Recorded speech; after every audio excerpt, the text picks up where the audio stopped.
Bienvenidos, fans of the hottest entertainment on the planet. I'm Fuego here, and a Rapido Fuego review because I just got done driving, well, like nearly 20 miles each way to check out the latest from the auteur from the Great White North. That's right, Mr. David Cronenberg, and his title, The Shrouds. And so, you know, as far as a just track record, man, I mean, wowza, Shivers, The Brood, the remake of The Fly, maybe his most well-known with American audiences. Videodrome is my personal favorite with James Woods, but I felt very similar to this as the way that I did about Crimes of the Future, his previous flick, where it was like, all right, I love the setup, the concept, and yet the execution and the follow-through and the ultimate exploration of these ideas not really being exactly a fulfilling experience. So just the truncated version of it, you have a guy who is still dealing with the immense grief and the after effects from the stuff with his deceased wife and the fact that she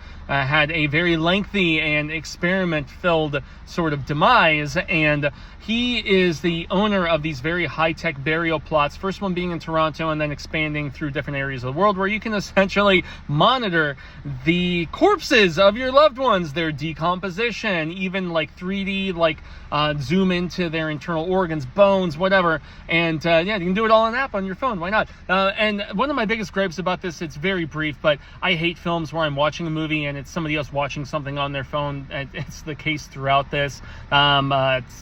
Soderbergh is guilty of this at times as well, various other directors. But aside from that, performance is very good from our lead, Diane Kruger. You've also got Guy Pearce in here, so that's not the issue. The issue is the script. And I'm not going to say that Cronenberg is getting a little bit old, and the fact that Brandon, his son, very similar to Stephen King with Joe, is kind of overtaking the just majesty and reputation of the father, but I was kind of feeling this. I didn't love Infinity Pool, but man, antiviral, and I need to revisit Possessor, but it's kind of how I was feeling throughout this flick, man. And there are so many subplots in the third act that are, without spoiling too much, less about you know, what could potentially be happening with the wife and everything surrounding it after some graves are ransacked on one of the properties. And yeah, I know it's sexy time. You had some in Shivers and a few other Cronenberg things, but this one leans into it really, really heavily. It almost felt like aging man's fantasy, like Stephen King and A Bag of Bones to a degree. I don't know,